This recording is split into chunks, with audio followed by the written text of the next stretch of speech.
Olá, pessoal! Boa tarde! Bem-vindos a mais uma Super Biblioteca Labo, o evento do nosso Laboratório de Política, Comportamento e Mídia da Fundação São Paulo, PUC São Paulo.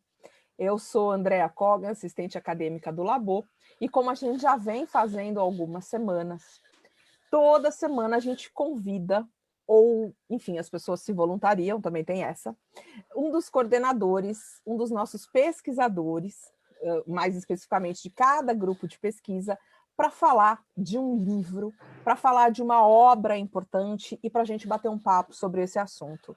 Oi, Cris, boa tarde, o pessoal já está entrando. Me deem boa tarde, gente, para mim e para o Chico, por favor, para avisar que vocês estão aqui. A gente gosta desse carinho, né, Chico? A gente gosta Lógico, com deste carinho, certeza. deste amor. Bom, Sim. então, vocês veem que aqui eu não consigo chamar o Chico nem de Francisco, gente. É assim que a Isso, gente né? é. No Labo é assim. A gente não consegue nem chamar a pessoa pelo nome completo, mas enfim, vamos lá. Hoje a gente vai ter a felicidade de ouvir nosso querido coordenador do grupo de pesquisa, que chama O Vazio Existencial na Contemporaneidade e as Possibilidades de Realizar Sentido. O grupo a gente chama carinhosamente do grupo de sentido da vida, o grupo do Viktor Frankl, né? Porque a gente tem o nome do grupo completo e o apelidinho carinhoso do grupo, né?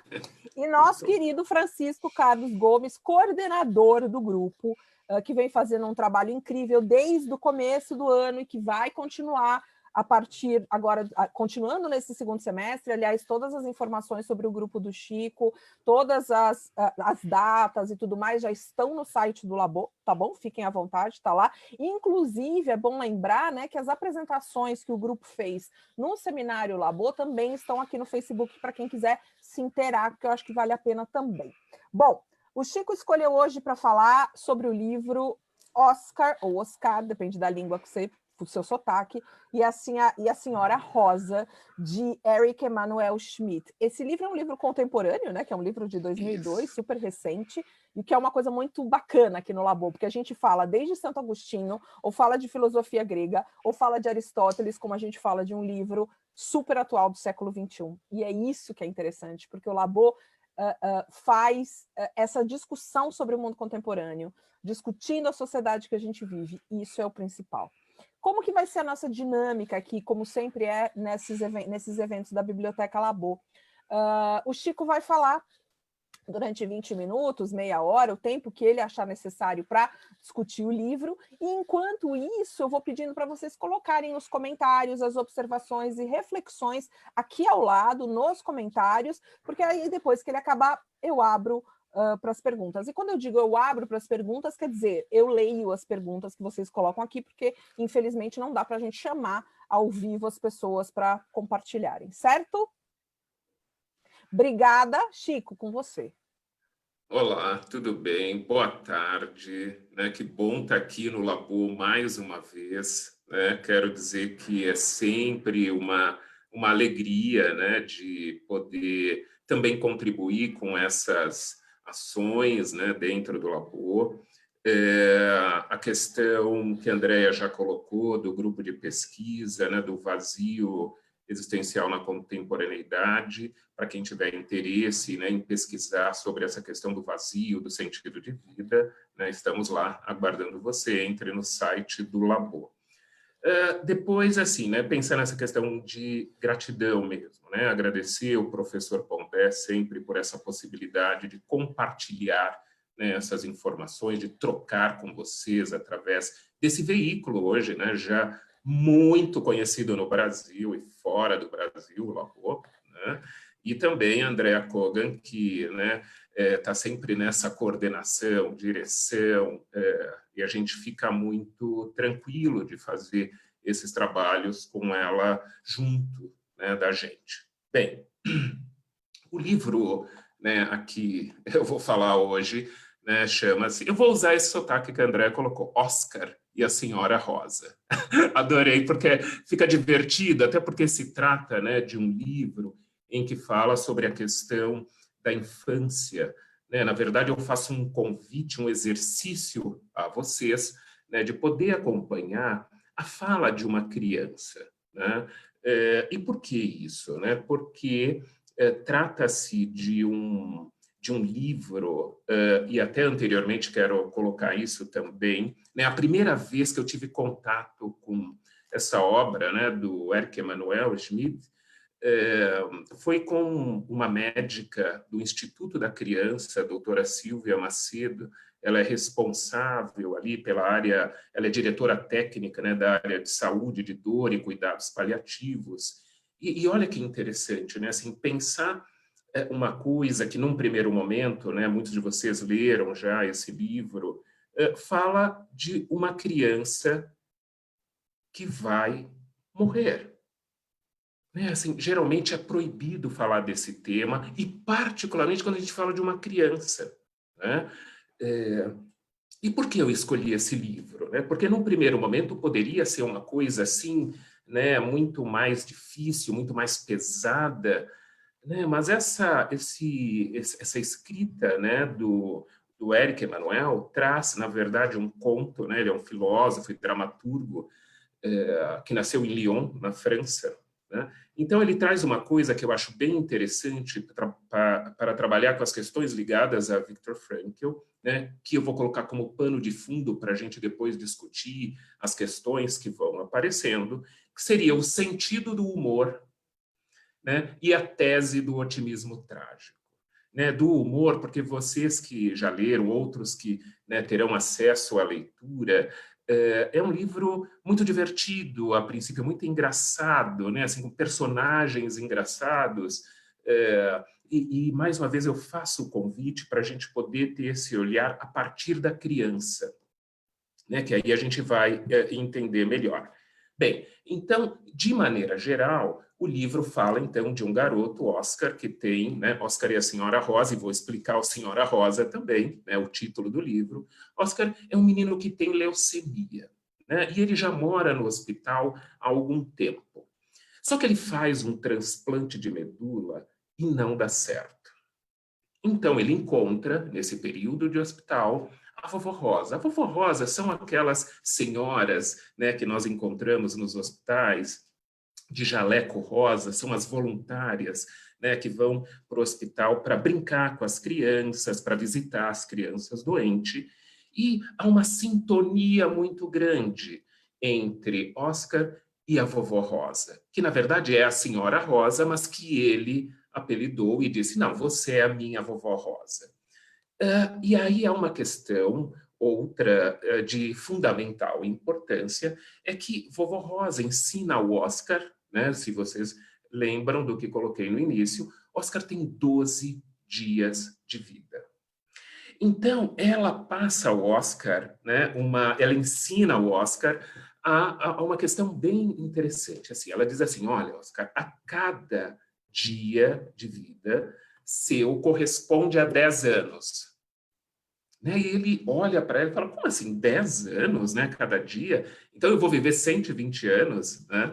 Então, essa metáfora, né, é extremamente importante para a gente entender a intensidade da vivência do dia em momentos muito difíceis, que até depois podemos fazer um paralelo com os dias atuais, as dificuldades que encontramos, etc.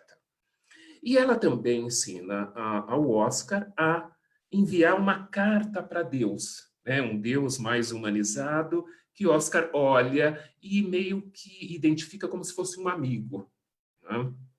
Então, eu vou fazer o que a Silvia Barbosa, essa médica, fez com a gente, com um grupo de profissionais das diversas áreas, né? Lógico que a gente tinha lá um pouco mais de tempo, e eu gostaria de fazer isso com vocês, de fazer uma roda, né? E conversar com vocês, lendo o livro e discutindo, né? Mas, quem sabe, né, a gente faça isso quando tiver o presencial, né? Então, agora estamos aqui no virtual, mas eu vou ler um primeiro trechinho para vocês entenderem um pouco essa sutileza quando nós damos a voz a essa criança.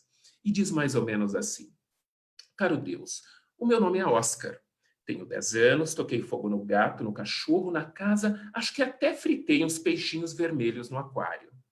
E esta é a primeira carta que lhe envio, porque antes, com os estudos, eu não tinha tempo. Mas vou logo avisando, odeio escrever. Só escrevo se obrigado. Escrever é guirlanda, pompom, sorriso falso, laço de fita, etc. Escrever não passa de mentira que enfeita. Coisa de adulto. Duvida? Então, olhe só, o início da minha carta. O meu nome é Oscar, tenho 10 anos, toquei fogo no gato, no cachorro, na casa, acho que até fritei uns peixinhos vermelhos do aquário. E esta é a primeira carta que lhe envio, porque antes, com os estudos, não tinha tempo. Podia muito bem ter dito: o meu nome é Cabeça de Ovo, pareço ter 7 anos, moro no hospital por causa de um câncer e nunca lhe dirigi a palavra porque nem acredito que você exista. Mas se escrever isso, pega mal. Você teria péssima impressão. Iria se interessar menos por mim. E preciso que você se interesse. E aí, né, essa narrativa continua, que num primeiro momento já mexe muito com a gente, né, com certeza, né, porque essa metáfora inicial, né, do garoto e tudo mais, falando dessas questões, e os personagens que aparecem nesse livro também, e ainda num primeiro momento, pensando na questão do sentido do humor, né, como algo que pode te desestressar, porque se pensarmos diretamente, né, nessa questão, né, da criança, da internação, do hospital, das dores, do atendimento, né, das outras crianças também doentes no hospital. Então, esses personagens, né, num primeiro momento, é o Oscar, que é um garoto que tem leucemia, e o apelido dele é Cabeça de Ovo. Né? Tem a Vovó Rosa, que é essa voluntária, que se torna a Vovó Rosa, né, que simplesmente está ali e tem uma sintonia, né, muito grande com o Oscar. E tem o Dr. Dusseldorf. Né? Dr. Dusseldorf, segundo o Oscar, é aquele médico que tem sobrancelhas que parecem duas taturanas. Né? Depois tem o seu amigo Bacon. Né? Mas Bacon, por que Bacon? Porque ele era vítima de queimaduras graves. Né? Também tem o Einstein. Né? E o Einstein, por que Einstein? Porque ele era inteligente? Não. É porque o Einstein tem a cabeça do Einstein tem o dobro do tamanho. Parece que está cheio de água lá dentro. Né? E também tem o Pipoca. Né? O Pipoca é aquele...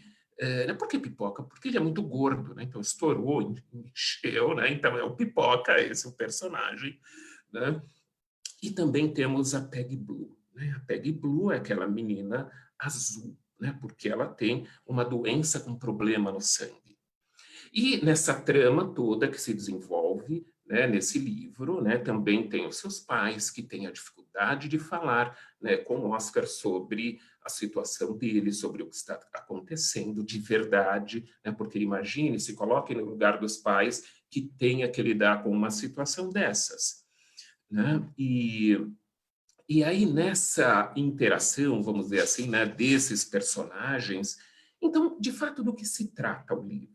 Né? O livro, ele tem como pano de fundo, né, que vou usar como essas questões do humor, né, desses personagens, né? Também ele trata da solidariedade humana. Né? Ele trata desse período onde nós nos encontramos e, de fato, temos que olhar para identificar com quem nós podemos contar, né? Ou seja, de que forma nós podemos ajudar as pessoas, né, nos momentos mais difíceis, né, nesses momentos terríveis, né? E, mais uma vez, pensar que uma criança pode morrer, né? Ou seja, essa intensidade, né? E também no livro é colocado essa situação, né, de que se você falar a palavra morte no hospital, parece que todo mundo fica surdo. Ninguém ouve, ninguém te dá atenção. Lógico, hoje em dia, né, isso já muda um pouco mais, né, nos profissionais que já atuam hoje, né, nos cuidados exclusivos, com finitude e tudo mais, e essa questão da relação vida e morte muito presente. Né, na questão do sentido da vida, e também lá do nosso grupo, nós debatemos temas com essa situação, né, onde é uma questão humana, é uma questão que em algum momento nós vamos ter que lidar com ela, mas o que está em jogo é a intensidade da existência. Também um livro que fala sobre o amor, né? Primeiro, esse amor, essa relação carinhosa, né, dessa vovó Rosa, que, né, também no livro, ela trabalha muito com a questão da invenção, né, de criar, né, situações. Então, ela aparece como uma lutadora de catch, ou seja, né, que na tradução seria a luta livre, né? Então, ela é a estranguladora de Languedoc, né? Então, ela faz lá uma série de situações com o Oscar para que ele fique entusiasmado com aquela situação. Nós falamos também desse livro na questão da compaixão, né? Que é essa simpatia, essa sintonia da tragédia pessoal de outra pessoa. Nós falamos dessa questão da ternura, né, em relação àquela pessoa que sofre, né? Então, a questão da compaixão é muito presente, né? Essa questão de chorar e rir com os personagens, né? Há uma relação direta de Deus e Papai Noel, né? Porque o Oscar, no primeiro momento, ele não entende muito bem, né, essa questão, e ele diz assim, né, mas eu quero pedir, então, já que você fala para Deus, eu quero fazer um pedido, e ela diz, não, mas Deus não é Papai Noel, né? Você está confundindo, né? Você tem que se conectar através do espírito, né? Através dessa presença, né? E é muito interessante, né? À medida que nós vamos lendo para poder fazer essas colocações, né, do livro. Então, ela coloca isso para o Oscar num outro momento, né? Olha, na minha terra, Oscar, durante os últimos 12 dias do ano, reza a lenda, podemos adivinhar o tempo que fará nos 12 meses do ano seguinte.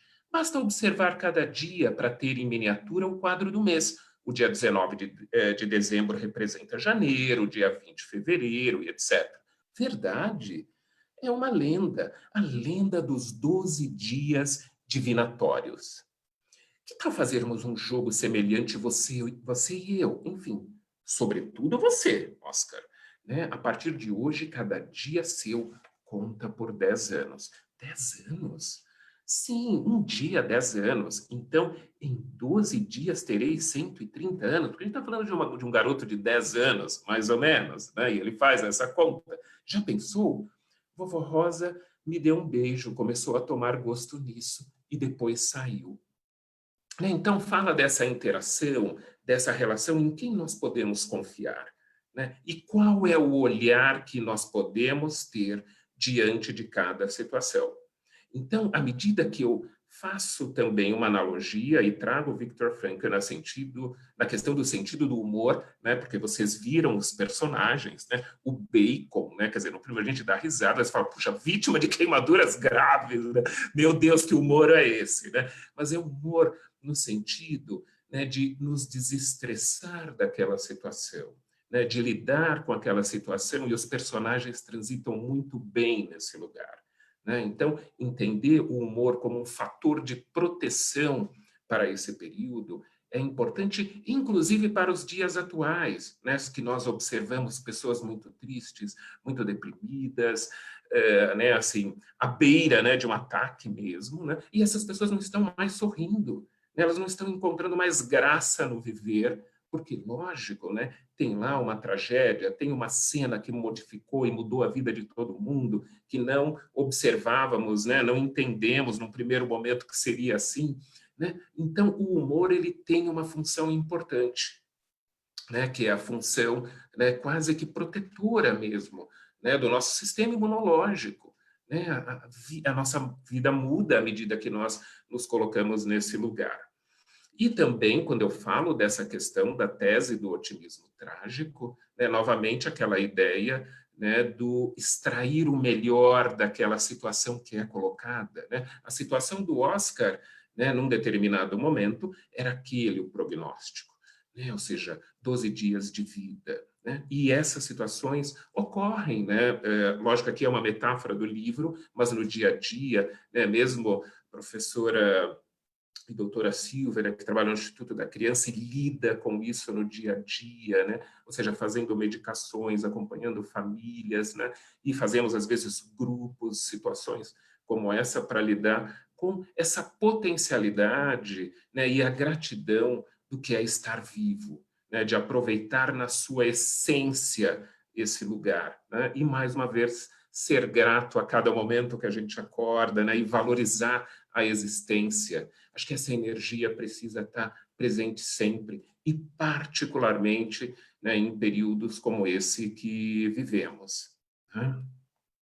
E aí, deixa eu seguir aqui um pouco, porque tem uma história muito interessante, né? Ou seja, né, da Peggy Blue, porque a Peggy Blue, né, para ela e nos hospitais, tem isso também, né? Algumas cirurgias são muito interessantes para alguns pacientes. No caso do Oscar, ele já não, né, já não tinha mais isso, né? Assim, já não se interessavam mais por ele. Ele não dava mais, né, a possibilidade de fazer alguma coisa, de melhorar. Ele via a tristeza, né, no rosto do médico, no rosto, né, das pessoas que iam visitá-lo, dos pais, né? Mas a Peggy Blue, que tinha um sangue azul, né? Ou seja, ela ainda tinha a possibilidade de uma cirurgia e depois ela ia ficar rosinha, né? Ela ia ficar rosinha porque ia resolver aquela situação e num determinado momento, Oscar olha e se apaixona, né, pela Peggy Blue. E é muito interessante, lógico que eu não vou ler tudo, não vou dar esse spoiler, vocês vão ter que ler o livro, né? Mas é muito interessante essa relação que se estabelece, né, desses 12 dias, da intensidade, da vivência, né, que se pode ter, né, de toda uma existência, né, que possa ser vivida num período curto, né? Então, nesse dia da cirurgia dela, ele diz assim, né? E que depois ela sai, ele diz assim, caro Deus, porque ele escreve mais uma vez para Deus, né? Assim, Peggy Blue foi embora, voltou para casa. Não sou idiota, sei que nunca mais irei vê-la. Não escreverei a você porque estou triste demais. Peggy e eu passamos a vida juntos. E agora estou sozinho, sem cabelo, sem forças, exausto na cama. É pobre, é podre envelhecer. Hoje não amo mais você, Oscar. Então, essa questão da solidão, essa questão da dor que em alguns momentos invade, né, e que perdemos a esperança, né, que perdemos essa ligação, né, esse religare que é importante na nossa vida, né, também aparece, né, com o Oscar que segue ainda, né, nessa perspectiva, né, ou seja, dessa questão, né, de vida, morte, fé, Deus. E Oscar, mais ou menos aos 70 anos, né, que a gente já faz as contas lá naquela metáfora, vocês lembram, né, ele diz assim, olha, vida, morte, fé, Deus, nós não encontramos no dicionário médico, mas isso possui no dicionário de filosofia. Interessante, por quê? Porque nós podemos debater essas questões mais abertas, né? Em alguns lugares, quando falamos algumas coisas, né, nós não somos, assim, não se ouve, né? Então ele faz esse apontamento, né, e leva essa reflexão, né, para esse lugar que a gente está olhando, né, e debatendo, né, com muita propriedade e com muita troca, né, e com muita abertura, né, independente, né, se aquilo, né, pode ser bom ou não só bom o tempo todo, nós temos que lidar com todas as situações. Portanto, mais uma vez, o livro também fala disso, da atitude diante do sofrimento. E acho que essa pode ser uma reflexão também para nós agora, em seguida, né, que vamos ler. Provavelmente devem ter aí algumas perguntinhas, né, para a gente poder avançar, né? Mas essa questão, qual é a nossa postura frente a esse lugar? Que atitude nós tomamos, né? E então entender que esse binômio vida e morte, ele pertence à nossa existência e que nós temos que olhar tanto de um lado quanto do outro, né? Ou seja, nós não podemos dissociar essas questões, nós não podemos silenciar diante desses fatos, né, que atingem a nossa existência. né? E, enfim, né?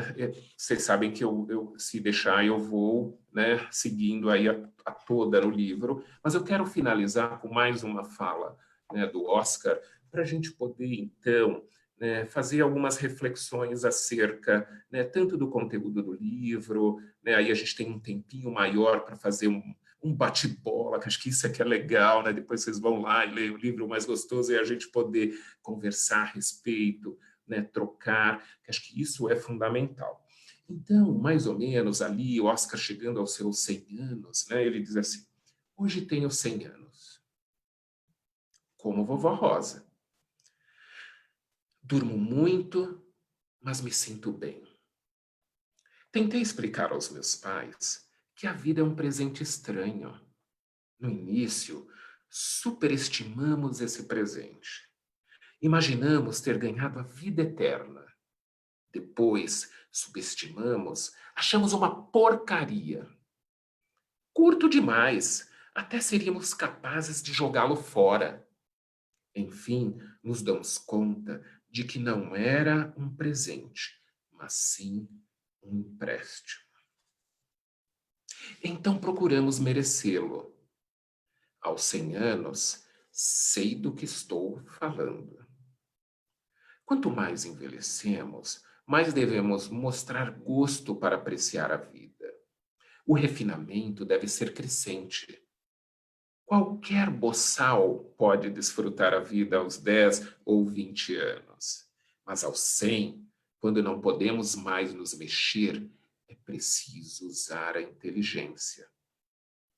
Não sei se os convenci de todo. Faça-lhes uma visita. Termine o serviço. Já estou um pouco cansado. Até amanhã. Beijos. Oscar.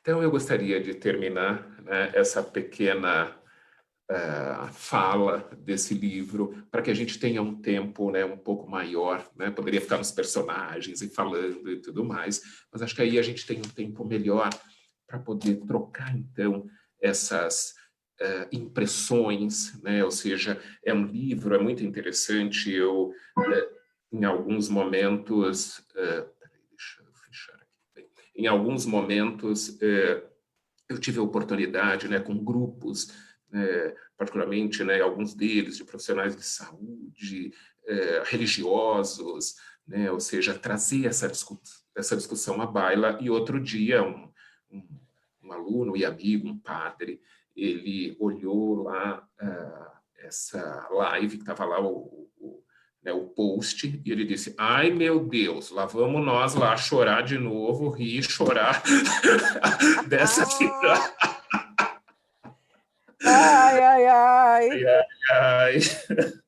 Então, acho que era Chico, isso, viu? obrigada, obrigada. Coisa linda, coisa linda. Deixa eu falar algumas coisas. Primeiro, você já experimentou fazer contação de histórias? Porque Olha, né, tem gestos, tem...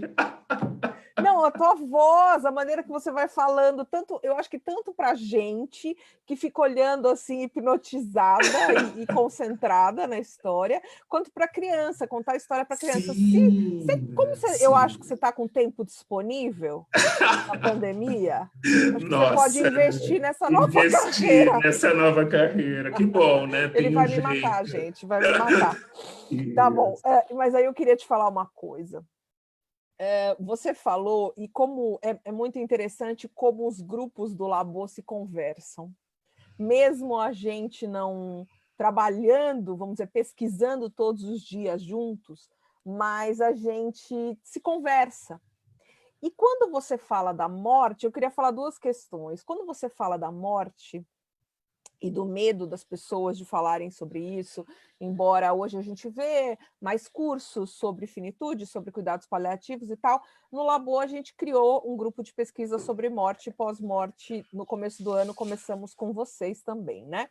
E uma coisa que a gente nota, que é uma pergunta que eu queria fazer para você antes de passar para as perguntas do Sim. pessoal, a Fortuna Cecília está dizendo assim, pensei o mesmo, um ótimo contador de histórias. Então, tem muita gente aqui ótimo. falando a mesma coisa. Bom, tá bom. Uma das primeiras questões que a gente colocou no grupo, Chico, que assim, o nosso grupo também é muito misturado, né? Ele tem psicólogos, psicanalistas, advogados, jornalistas, uma série de coisas. Tem gente aqui também. A Cris, que está aqui também.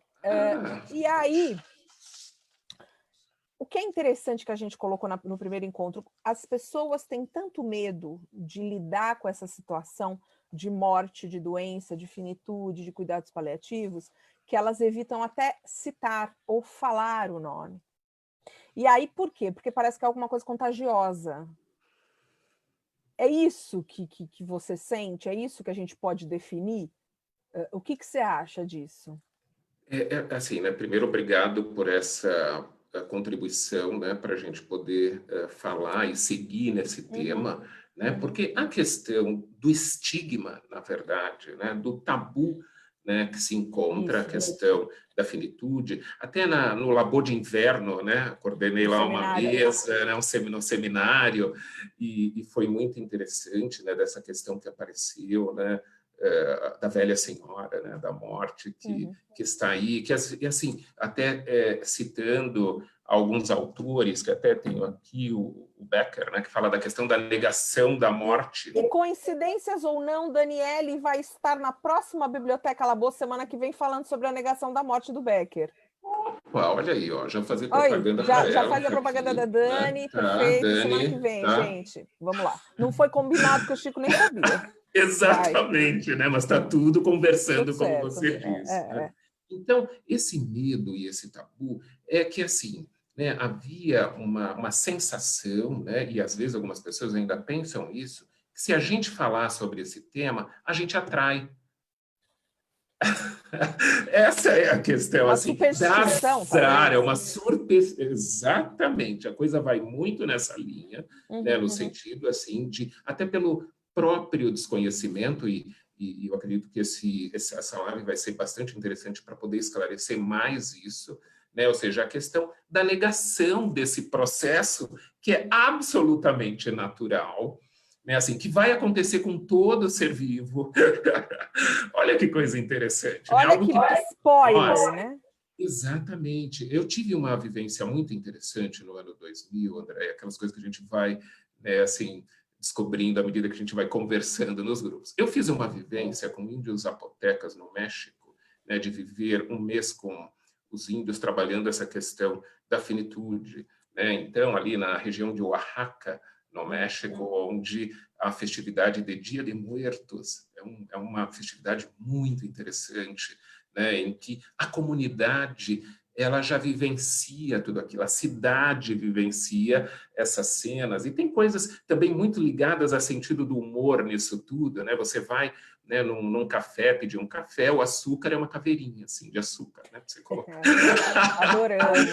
É muito interessante tudo isso, né? Então, tem uma relação direta com estigma, com superstição, né, com o medo, né, o que na logoterapia nós chamamos de medo do medo, né, assim, é o medo de sentir medo, né? Frankl aponta muito essa questão, que sempre pode ajudar, ou seja, de uma coisa que, num determinado momento, nós vamos nos aproximar desse lugar.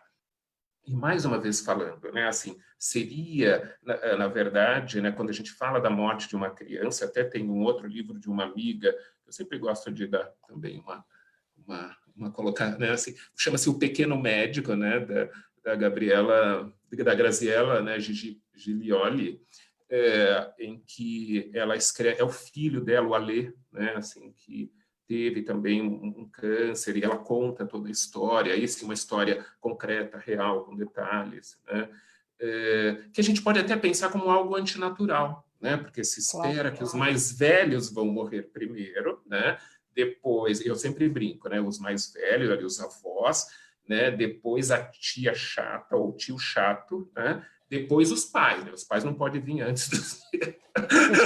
É a ordem natural. É a ordem natural, né? E se a gente pensar, a criança pensa muito isso, né? Ou seja, de uma certa ordem. Depois nós vamos crescendo e nós vamos observando que essas questões podem ocorrer a qualquer momento da história, né? Então, acho que o seu grupo, né, de pesquisa, ele é fundamental, né, para se trazer esse conhecimento, né, para ser divulgado e falado cada vez mais, né, para a gente sempre ir quebrando esse estigma. Porque o que acontece? Aí, quando chega esse momento, as pessoas tomam um susto.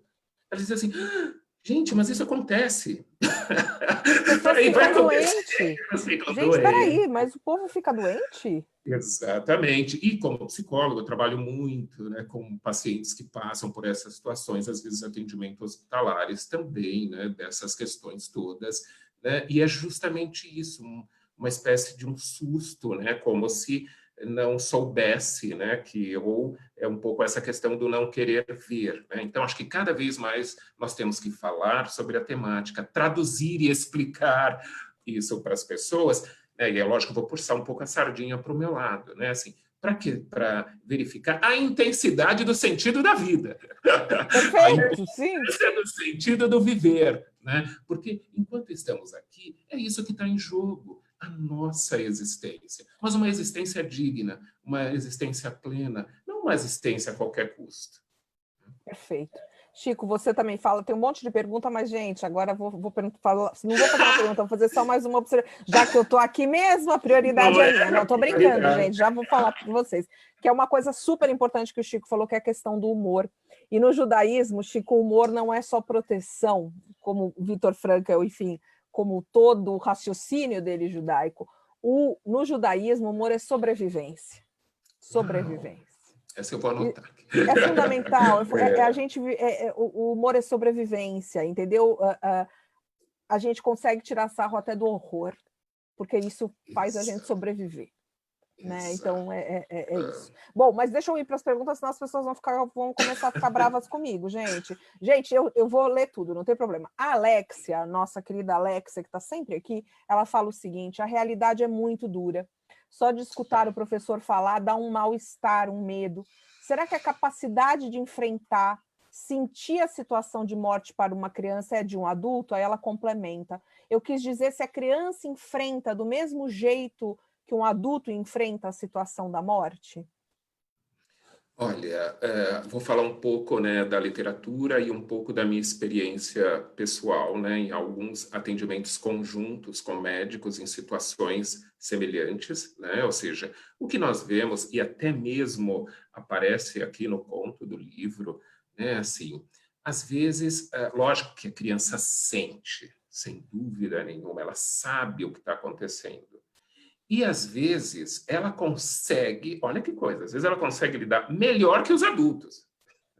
Né? Há uma cena muito interessante, né, no Pequeno Médico, que é esse livro que fala do Alê, né, que teve um neuroblastoma e a coisa andou e tudo mais para o quadro exclusivo de finitude, né, que um belo dia ele, o médico sentado à frente dele, né, não conseguia falar e ele olhou para o médico e disse, bem, eu vou morrer, né? Ou seja, e aí fica todo mundo com aquela cara, né, não sabendo para onde vai, o que fazer, né? Ou seja, como se as crianças, né, elas fossem, né, precisassem colocar à parte, né? E o que é mais importante nesse processo todo? O acolhimento, né? Ou seja, o que é mais importante nesse processo? A sinceridade, né? Ou seja, é a gente poder fazer, eu diria, né, e brinco com isso, um grande finale, porque a gente só morre uma vez, viu? Desculpe dar essa informação aí e tal. Então tem que ser em grande estilo a coisa. Não tem repeteco, gente, para esse tipo de situação, né? Então tem que ser em grande estilo, né? E o grande estilo é isso. Se estamos falando, né, de um ambiente hospitalar, né, e coloquei a professora Silvia Macedo nessa questão, assim, não dá para sentir dor nos dias de hoje, né? Ou seja, né, a gente tem que ter acesso a tudo isso, né? É uma questão humanitária, é uma questão que deveria ser para todos, né, no sentido de algo que avança, né, como uma doença que avança, porque há vários tipos de morte, né? Essa é uma delas. Né? Às vezes as mortes tidas ou ditas, né, como mortes súbitas, né, de uma hora para outra, isso acontece, ou os grandes acidentes, né, um acidente aéreo, um acidente de carro, de repente você não está mais lá. né? De repente aquilo não existe, nem teve essa possibilidade, e aí é quem está vivo e próximo, é quem vai sentir tudo isso e vai ter que lidar com essas questões. Perfeito. E, Chico, o Cleverson, pastor Cleverson, muito obrigada, querido, por sempre estar aqui. Na sua opinião, Chico, o mundo mágico que o autor de Oscar e a Senhora Rosa trouxe, ele ajuda a amenizar o problema da criança? Sim, ajuda a amenizar, por quê? Né, na própria fala do personagem, né, do Oscar, né, quando ele fala pela primeira vez algo que ele já sabe, ele já sente, ele diz assim, olha, quando eu falo isso, parece que eu estou falando uma palavra, né, assim, que é altamente proibida. Né? É lógico que ninguém em sã consciência vai dizer assim, ai, que delícia, vamos morrer, então vamos todos, né, nos unir e fazer. Não, nós temos que ter uma postura frente ao inevitável, né? Porque também o que não dá para... E aí é que é ruim, é quando a situação se coloca e aí as pessoas criam outras coisas que não a verdade. Né? Assim, a verdade precisa ser dita de uma forma, eu diria que ela, eu vou usar essa expressão, ela é reconfortante, né, para quem está, né, na fase final e tem consciência desse processo. Por quê? Porque tanto a criança, o adolescente, o adulto, o idoso, o que ele quer? Ele quer saber o que está acontecendo com ele. Né? Claro. Essa é a grande verdade. Né? Assim, então, quando ele sabe o que está acontecendo, e eu já vi situações, já presenciei algumas delas, né? Assim, há uma espécie de um grande alívio, né? Há uma espécie de é isto aqui que está acontecendo, né? Porque todo mundo vai, né, dizer outras coisas, né? Assim, eles vão eu me lembro de uma cena, sempre gosto de, né, citar o meu amigo, né, o doutor Leonardo Consolin, que é um médico paliativista sensacional, e uma vez eu tive com ele num hospice, né, para quem não sabe o que é hospice, né, enfim, né, esse lugar onde as pessoas são acompanhadas na sua fase final de vida, né, e particularmente em cuidados exclusivos de finitude, né, e assim, eu observava em muitas das cenas, entrando com ele nos leitos e acompanhando, né, assim, a postura, né, eu me lembro de uma cena, né, uma mãe acompanhando uma filha, né, que estava lá nos seus últimos dias, e ela distante lá no fundo do quarto, assim, né, na outra ponta, distante, né, e aí nós entramos naquele momento, né, e ele fez lá um procedimento, né, trouxe lá até uma coisa interessante, né, uma coisa chamada pirulito de fentanil, né, que é uma droga que você coloca na boca para não, né, para melhorar a deglutição, uma série de coisas. Sim. Resumindo, quando nós saímos do leito, a mãe estava abraçada com a filha, cuidando e acalentando, né, porque o palio, um dos cuidados paliativos, significa o manto que protege. Olha que coisa linda. Porque a palavra paliativo no Brasil tem uma conotação meio de gambiarra, né? De vamos fazer ali o que dá. Não, mas vem do latim, do pallium, do manto que cobre. Do manto que cobre quem? Quem está precisando de ajuda, quem está frágil. Né? E essa situação é uma situação de fragilidade. Então, nós também melhoramos como pessoa quando nós temos essa possibilidade, né, de experimentar esse pallium de proteção. Então, ainda continuando, né, na pergunta, a fala também está dentro desse pallium. Né? À medida que nós falamos, à medida que nós entramos em contato, né, à medida que nós descobrimos essas situações, e nós podemos traduzir as pessoas, né, que fazem parte daquele momento, isso traz um conforto, né? Porque o que acontece, né? E às vezes até o Davi Lago, né, no fechamento do seminários, né, de labor de inverno, falava dessa questão da palavra, né, como muito importante. E uma vez, né, alguns colegas relatando a questão, por exemplo, pessoas muito simples que, por exemplo, não sabem o que significa a palavra óbito. Né? Então, assim, olha, o paciente foi a óbito. E aí se pergunta, mas ele foi aonde que eu quero ir lá, né, para saber que lugar é esse? Né? Então, nós temos que falar na linguagem da pessoa. Quando nós falamos com uma criança, nós não podemos falar como adulto. Nós temos que nos ajoelhar, nós temos que ficar na mesma altura da criança. Nós temos que conseguir olhar nos olhos dela e ela possa olhar nos nossos olhos. Né? A gente não pode olhar nessa postura de cima para baixo. Né? E eu que sou grandão, tenho 1,90 m, né? Assim, imagina. Exato, você tem que ficar... Para falar comigo, né, Chico? Você tem que baixar. Gente, não vou falar quanto eu meço aqui. Mas é isso, mais ou menos, é isso. Então, é um pouco dessa questão, a linguagem ajuda. Exato. A Luciana está perguntando, falando que delícia de live, indicações de livros.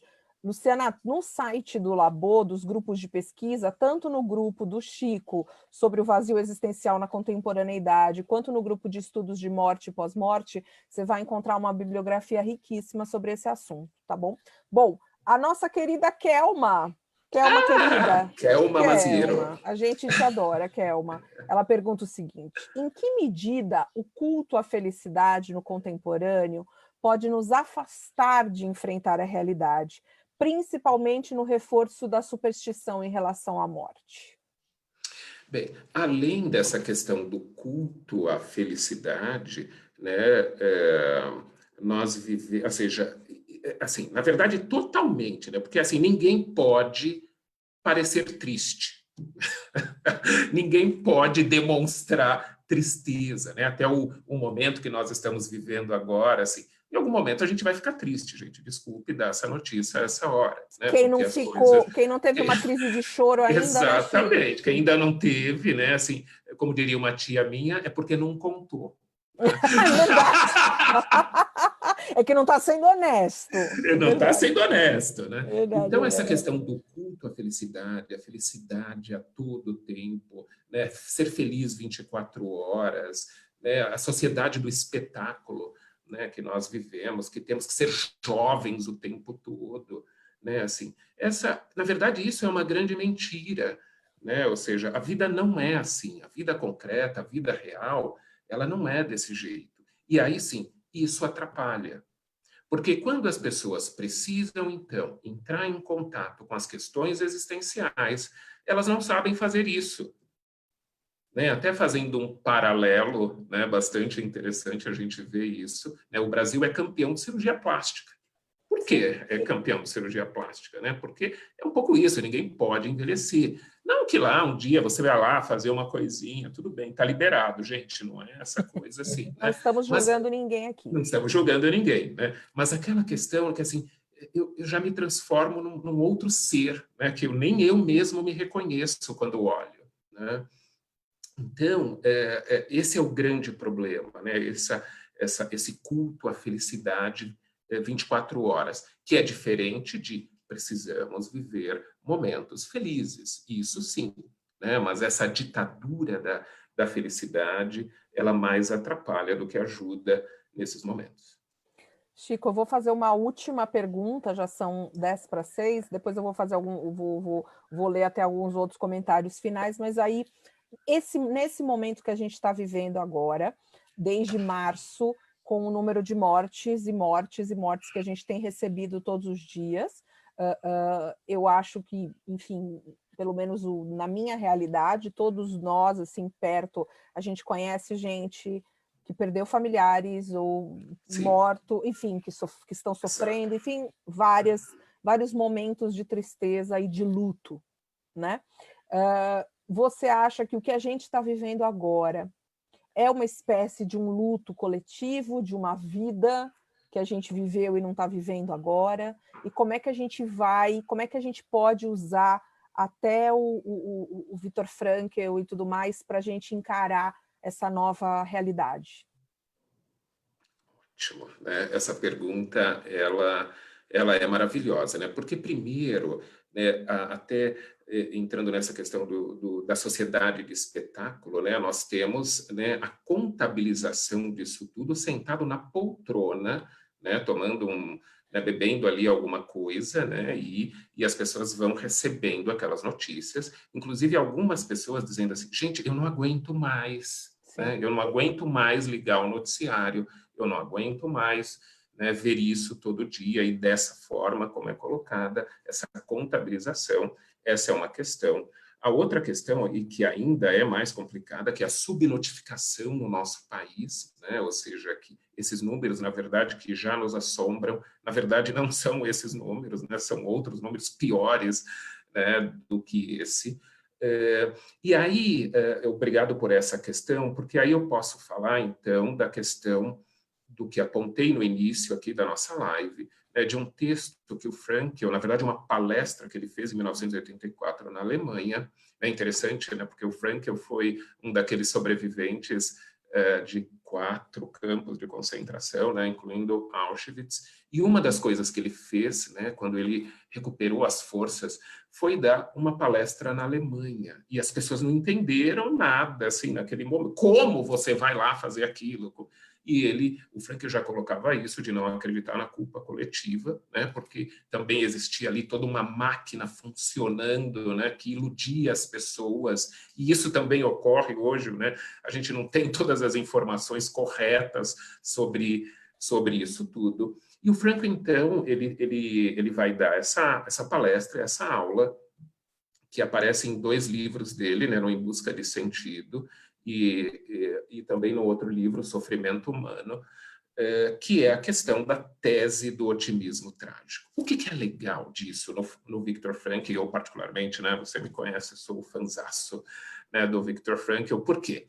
Porque o Frankl, ele aponta essa tríade trágica, né, que é isso que ele coloca como o sofrimento, a culpa e a morte, e ele diz isso, olha, todos nós vamos passar por essa tríade em algum momento da nossa vida, né? Ou seja, nós vamos sentir dor em algum momento, nós vamos nos arrepender de algo e todos nós, né, desculpe mais uma vez dar essa notícia, essa hora nós vamos morrer, né?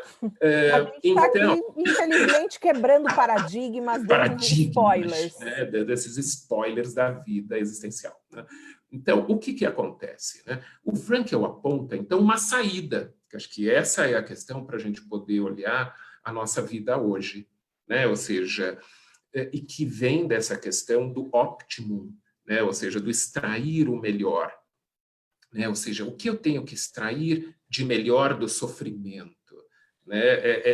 É um pouco nessa linha, né, de tentar ser uma pessoa melhor com aquela vivência, né? E mais uma vez, né, né, trazendo um pouco e brincando a sardinha para o nosso grupo, né, de pesquisa, né, assim, há uma grande chance, né, nesse pós-pandemia, de que, assim, nós não vamos sair todo mundo se abraçando, felizes, os países se ajudando mutualmente, é uma nova era, e agora... Tá, não vai ser desse jeito, né? Assim, vai ser uma disputa muito grande, né? Assim, até mesmo pela vacina, né? Vai ser aquela coisa de que deveria ser, né? E particularmente para os, né, países mais necessitados. Não, assim, vai ser quem tiver dinheiro, quem vai estar na frente, quem vai comprar mais. A gente já viu isso no meio né, da pandemia e etc. Né? Então, o que nós temos que refletir sobre essas questões, né, no sentido de que a gente tenha uma vida com mais significado, com mais sentido,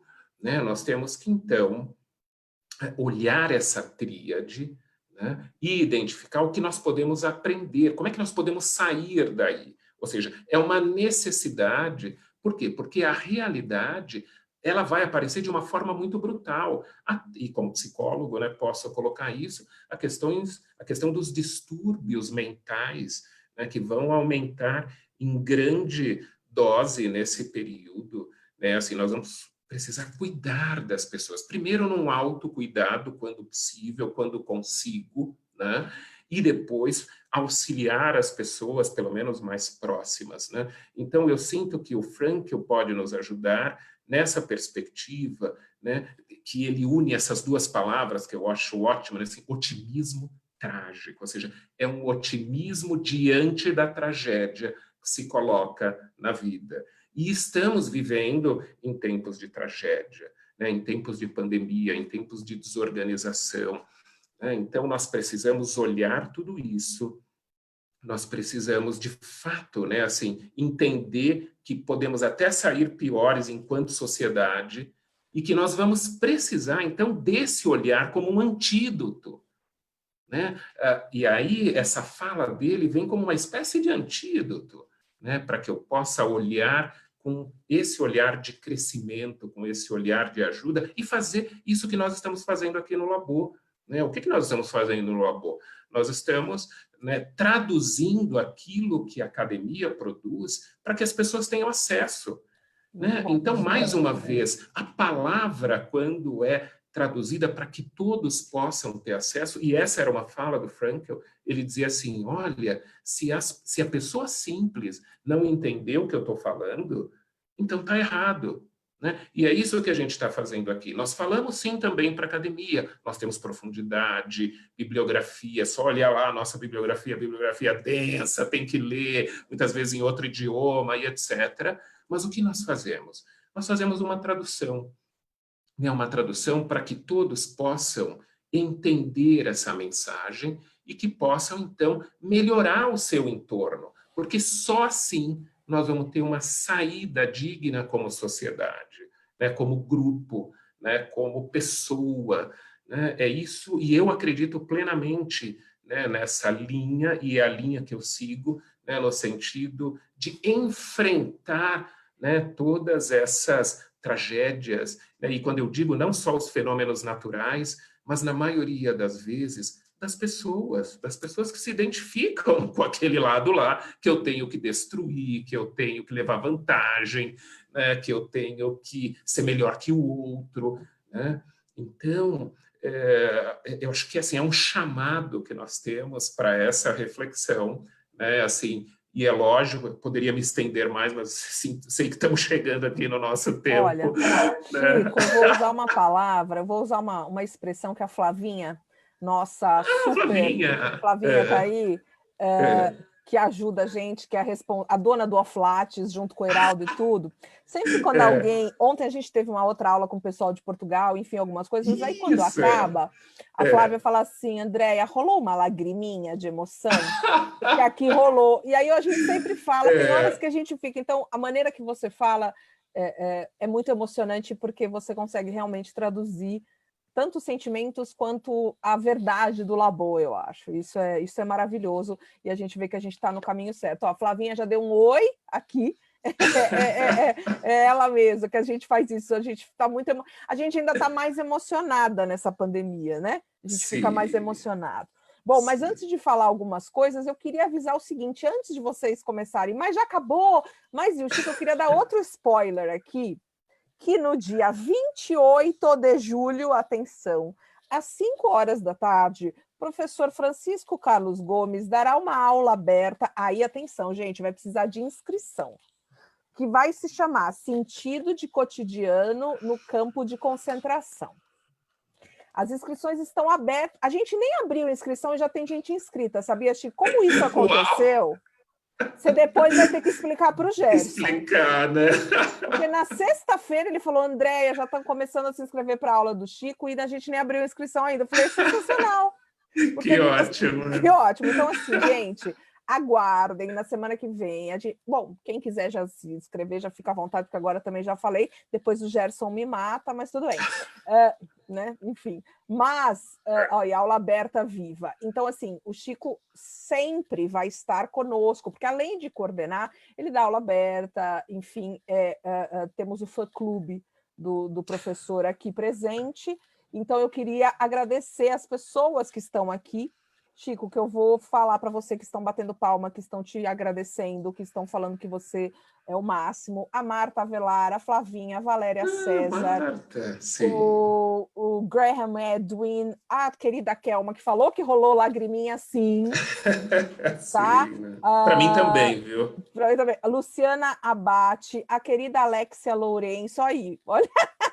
O pastor Cleverson, a Lívia, Nieto Olinda, Matilde Guedes falou, ô vozeirão, a Vera Prandini, a Cris Navarra, a Fortuna Cecília, a Juliana, uma tal de Simone Guedes. Não sei quem é, mas enfim, Simone, seja bem-vinda. Simone, beijo, querida. Ingrid, Milena, Maísa, enfim, a galera toda aqui. Gente, que legal.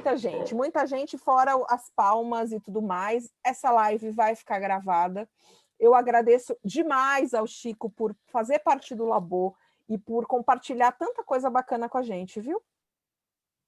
Eu é que agradeço, Andréia, pela oportunidade e sempre que for convidado estarei aqui. Eu sei, querido. Semana que vem a gente tem a Biblioteca Labo já fazendo o link com a Daniele Batagin, que atualmente é a coordenadora do grupo de Nelson Rodrigues, mas a Dani tem uma pesquisa, a dissertação de mestrado dela foi sobre Becker. E ela também estuda... exatamente. E ela participa do grupo de pós-morte junto com a gente, sempre participou do grupo de judaísmo e vai fazer uma fala incrível na semana que vem também. Obrigada, gente. Obrigada, Chico. Obrigado a todos. Até mais. Beijo, gente. Beijo.